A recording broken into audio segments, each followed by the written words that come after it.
And first of all, thank you very much for organizing this wonderful workshop. And I've been enjoying these days, and I've been learning so much, and continue to learn for the rest of the day.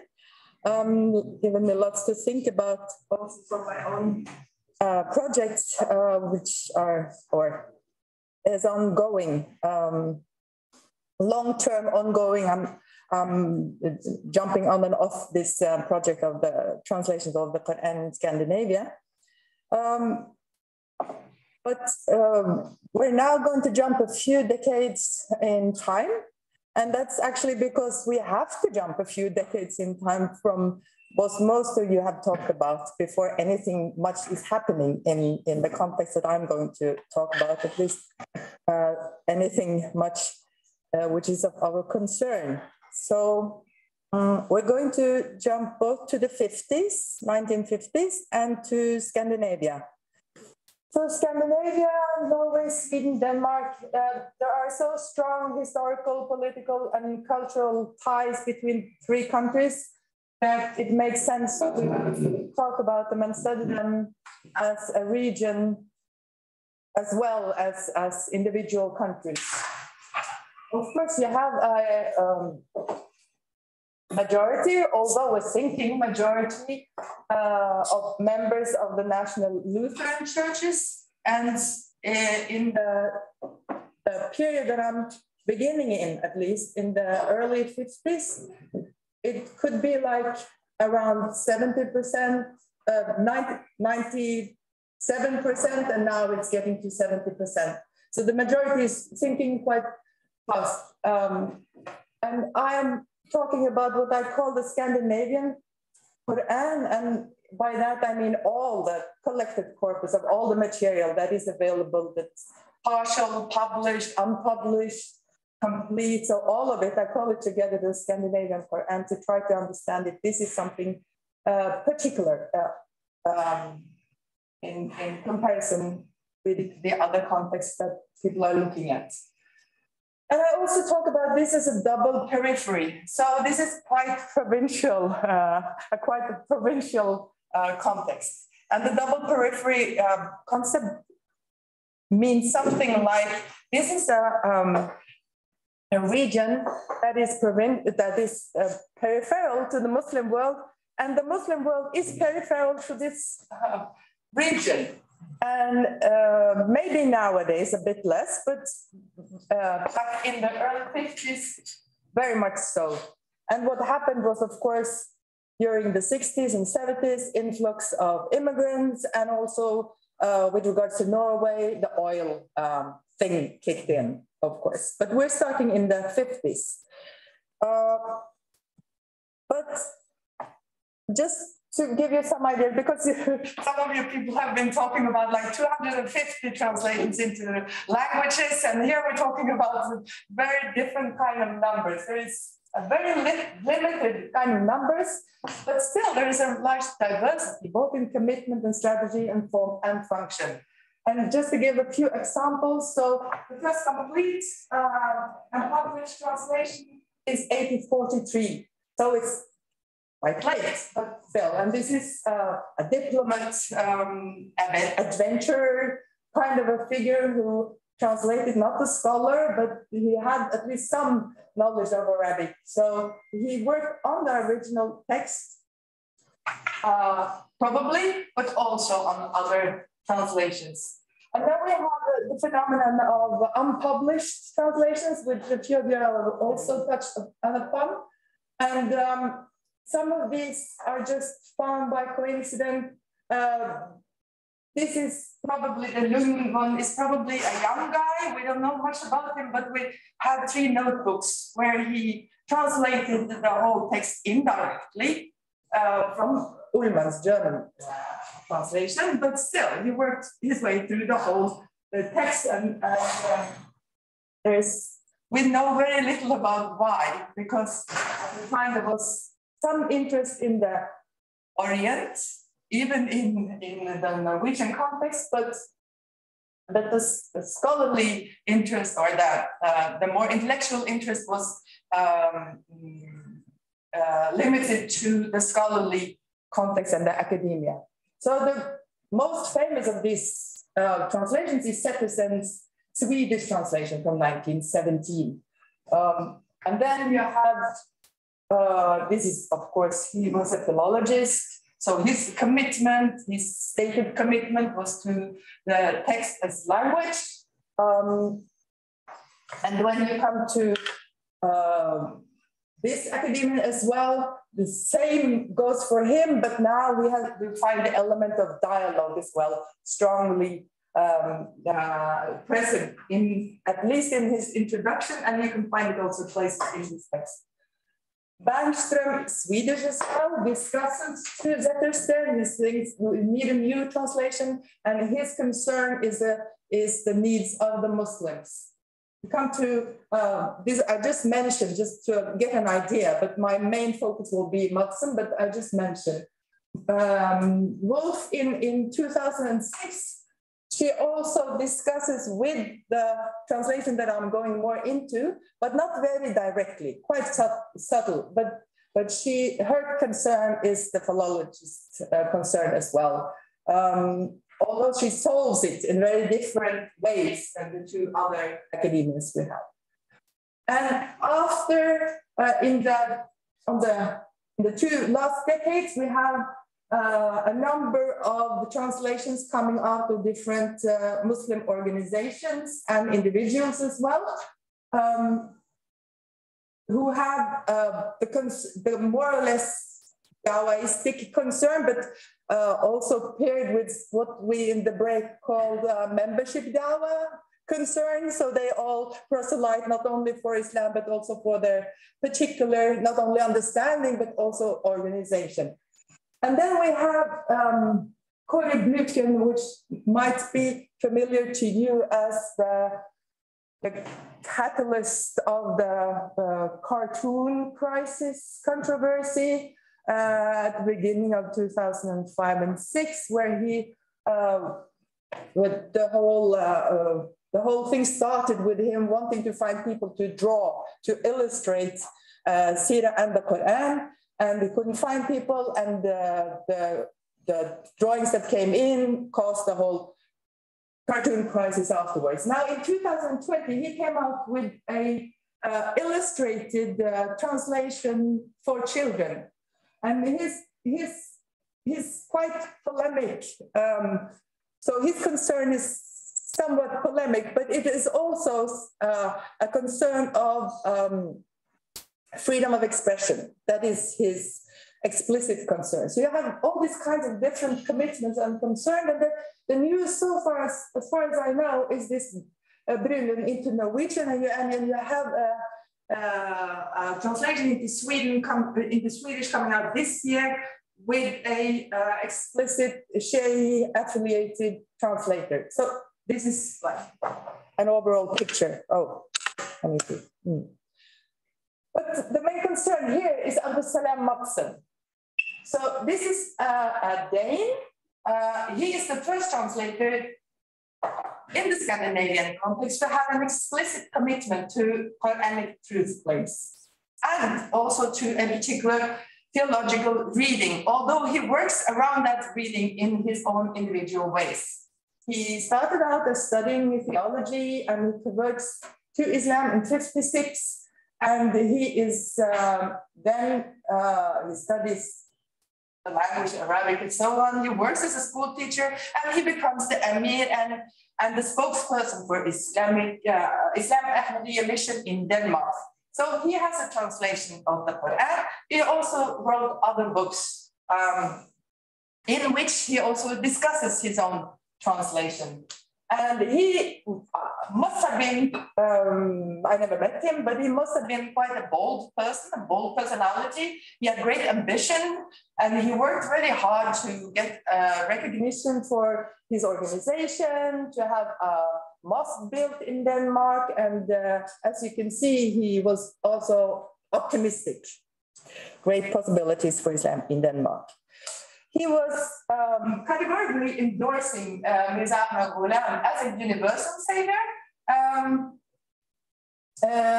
but he would discuss with a lot of different sources both classical and modern, Ahmadi, non-Ahmadi, academic. He also discussed in newspaper outlets and these kind of things, but he didn't have apparent, at least, engagement with the other Scandinavian translators that came before him. All of them have been connected to the academia, with the exception of the very first.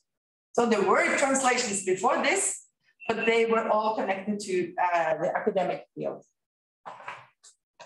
He also had traveled and had certain meetings. He met the third Khalifa in Denmark because he came to open the masjid. But he also traveled to Egypt and met the then Sheikh al-Azhar.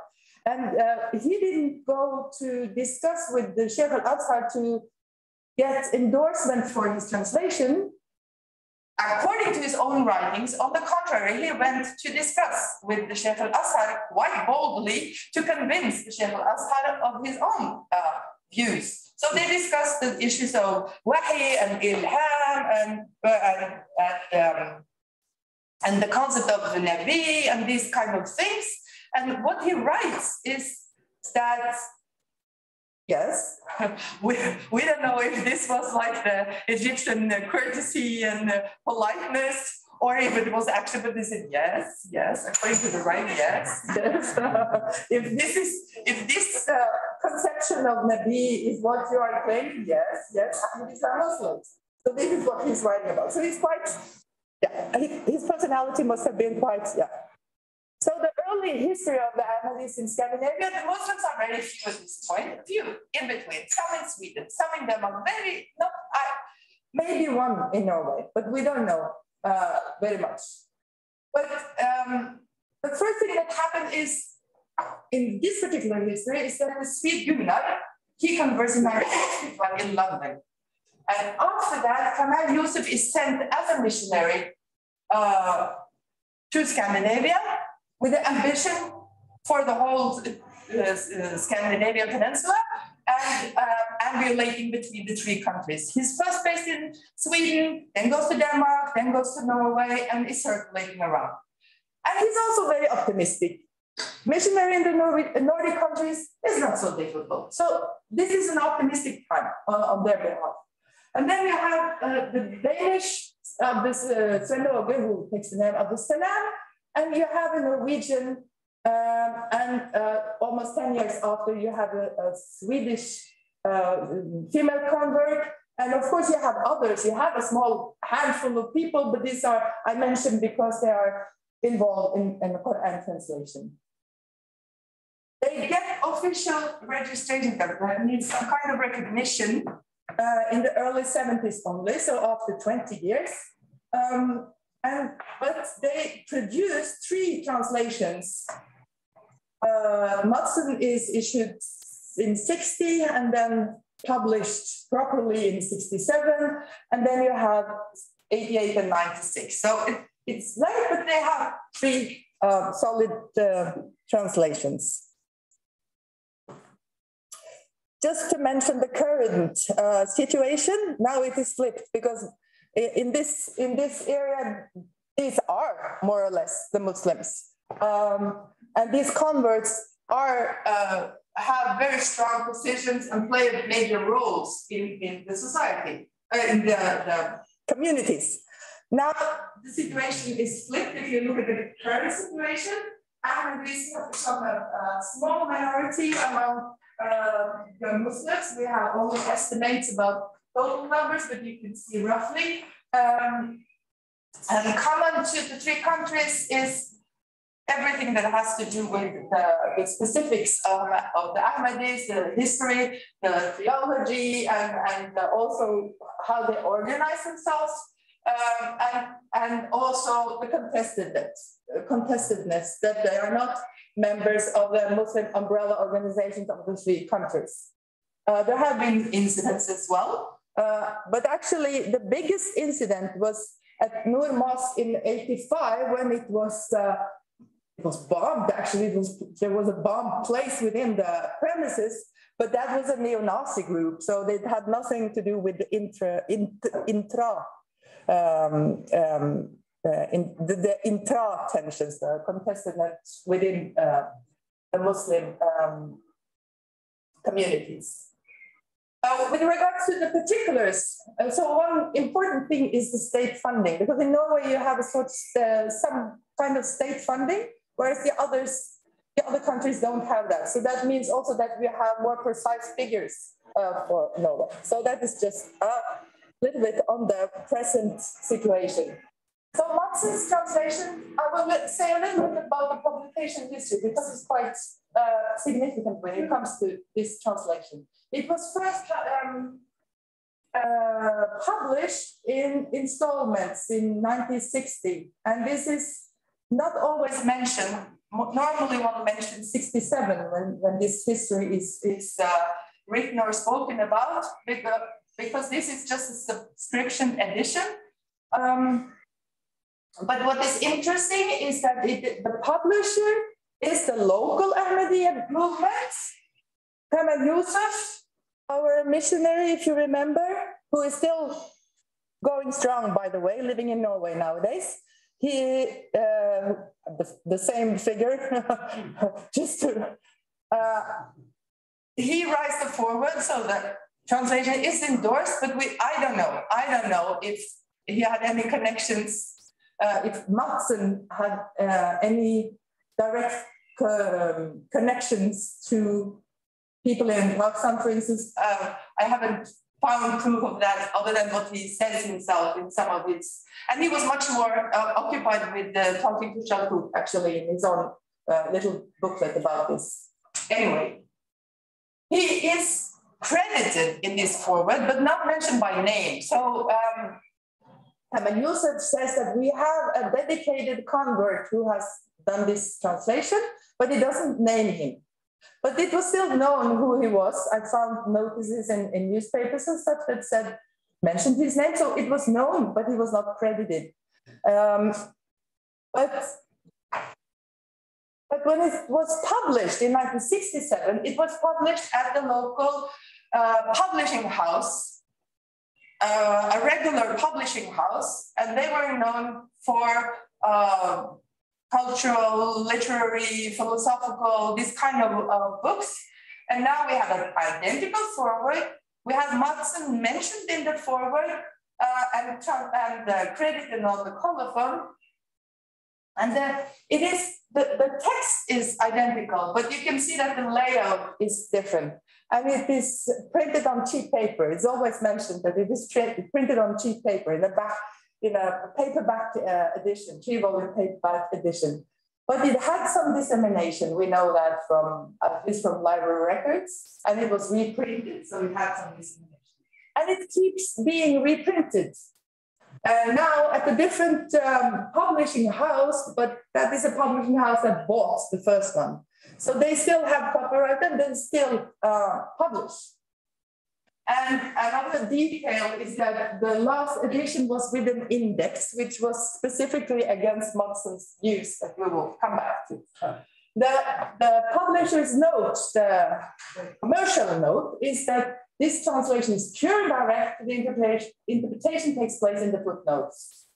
And this may be a marketing comment, because almost all of the reviews speak about this. They speak about that the Ahmadi leanings are found in the interpretation and not in the text, not in the target text, the running translation. So this is the only translation into Danish, complete published translation into Danish for 4 decades. So of course it has dissemination, but it is also contested. When people learn about the affiliation of the translator, it is somewhat also contested. So this might be like a way to make a commercial comment of the publisher. And of course, pure and direct is, yeah, what does that even mean? But of course, there's interpretation going on all over the place, in both in text and in footnotes and in other kinds of paratext. So that goes without saying, but yeah. It is, again, published in '89, And this time Madsen has made some revisions himself. And now the publisher is the local masjid in cooperation with Islam International Publications. So this is, it's the copyright of the Danish publishing house stands, but a parallel publication is issued. And this is something I find interesting.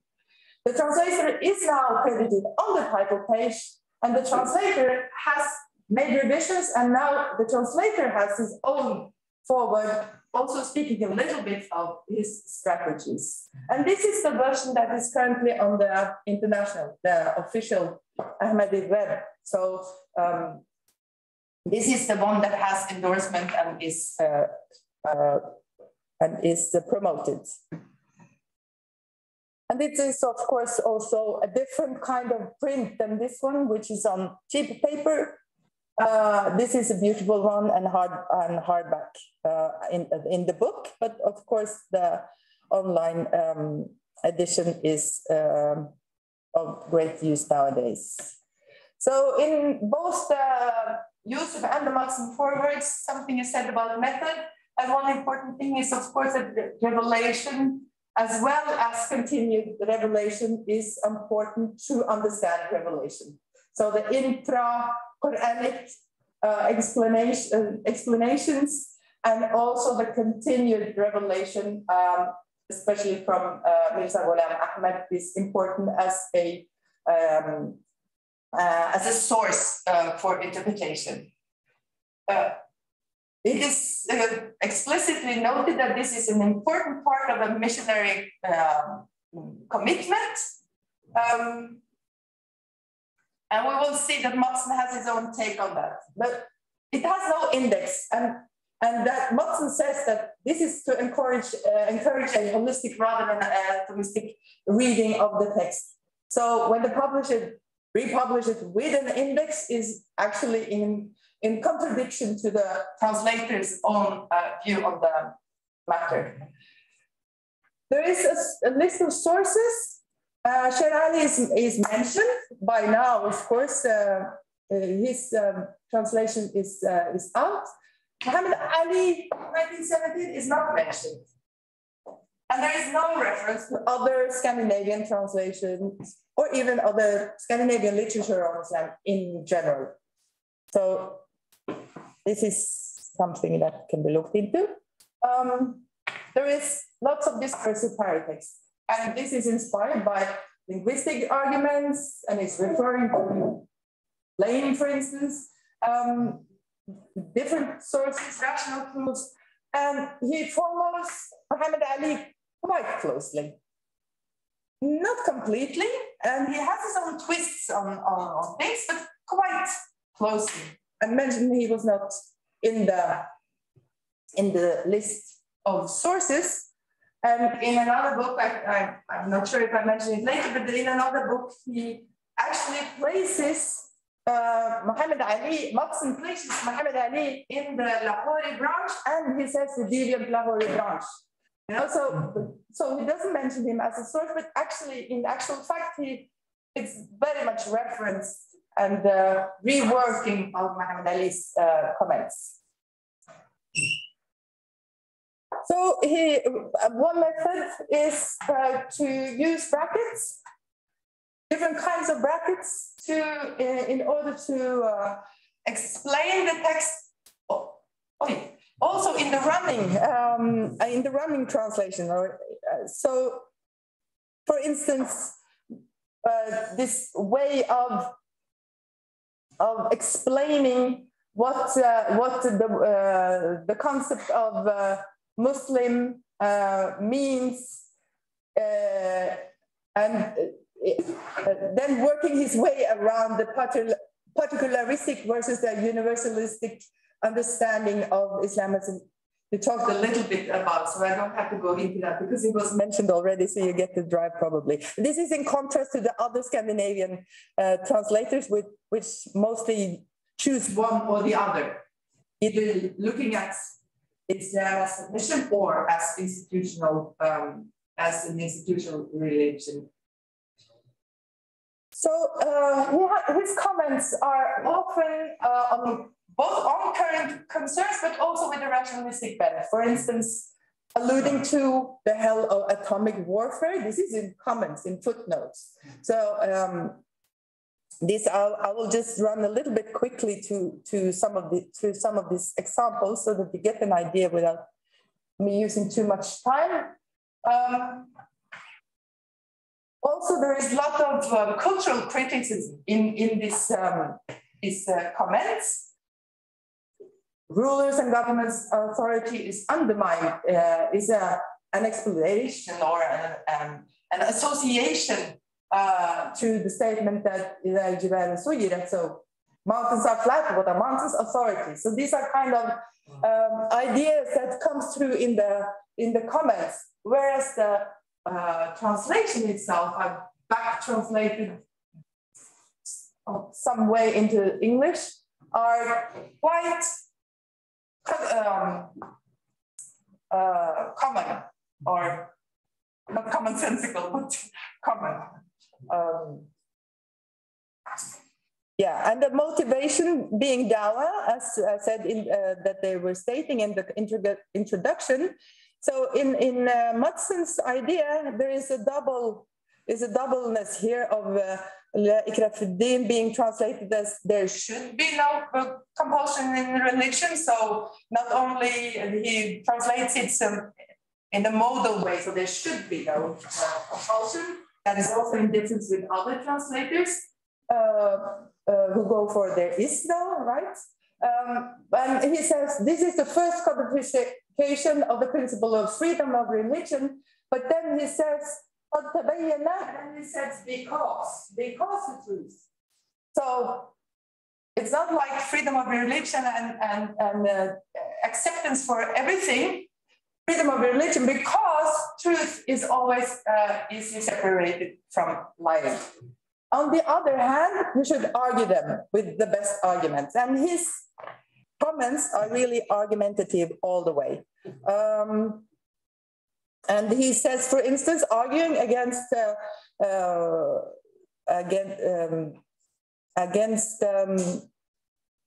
Christians, he says that the failing to identify the main principle of Tawhid causes Christians to attribute divinity to Jesus, and this is because,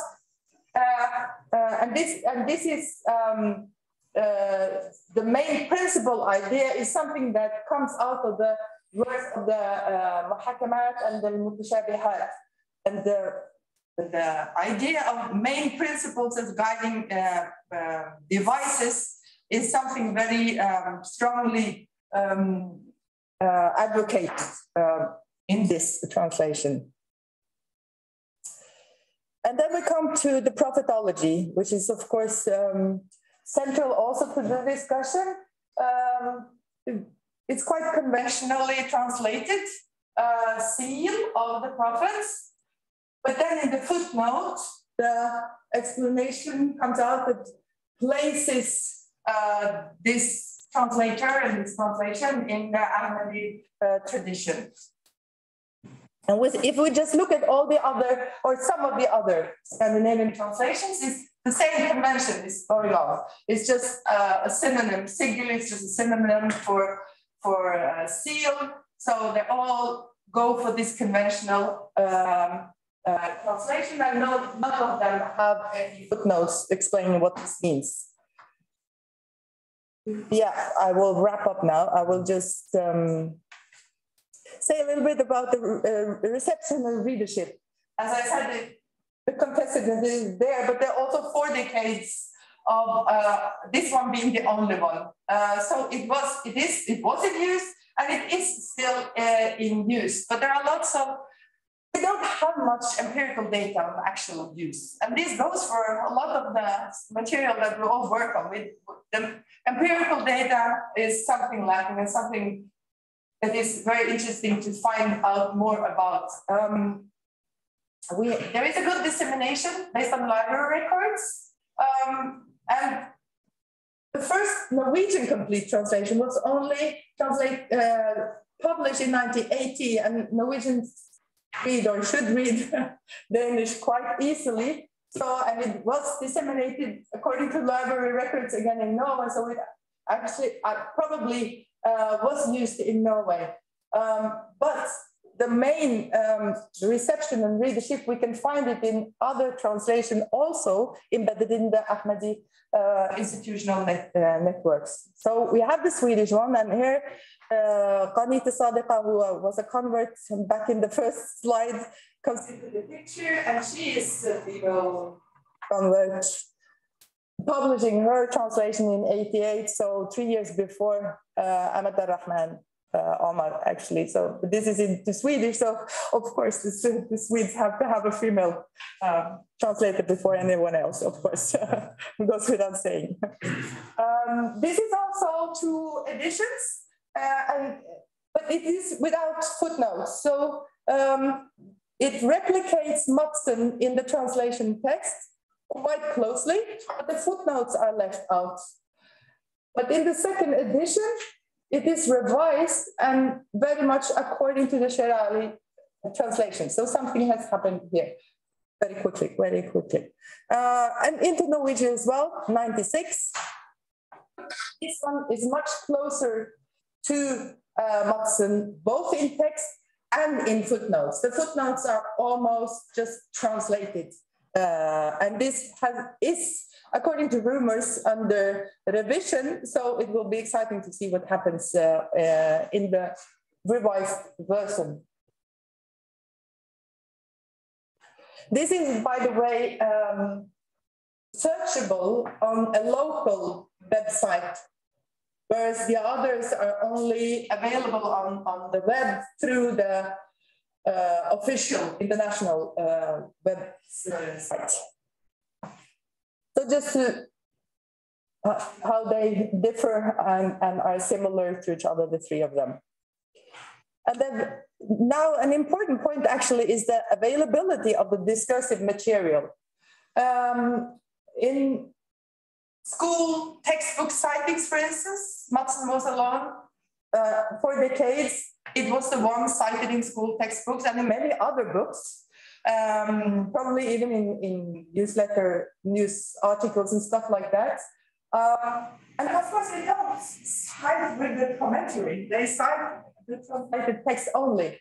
And even on the Norwegian local website, you have to click specifically to go into the commentary.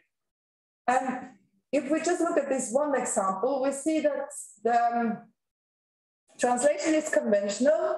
There is no particular Ahmadi imprint here. So then it's more, it's probably, or I don't know again, because the empirical data is not really there to tell, but the contested would probably be less. You're running a bit out of time. Okay, I'm running out of time, so I will just wrap up with speaking about the functions here, because all of the translators are talking about presenting the original text in the target language. But of course, there are other functions in the picture. Maybe I will just open actually the questions and discussion with my questions, because how to theorize now?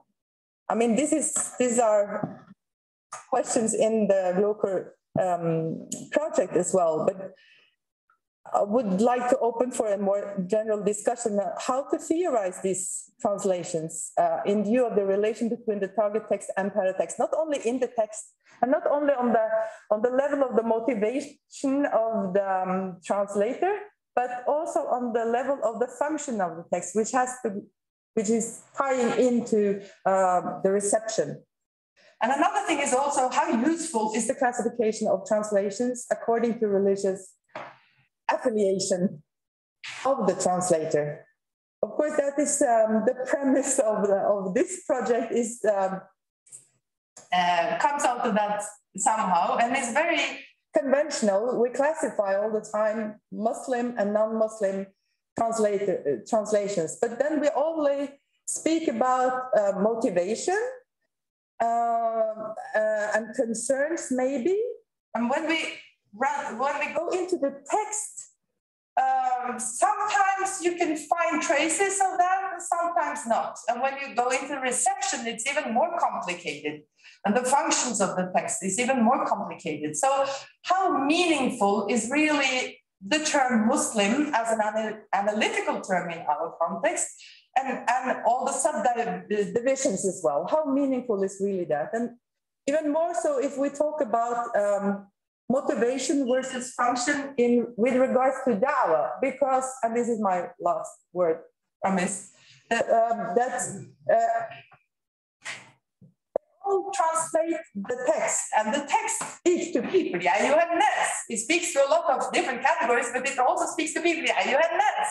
So the text itself is dawah. So if you translate it, you translate dawah. So the translation, the text invites. So whether or not the translator wants it to be an invitation, it still is an invitation.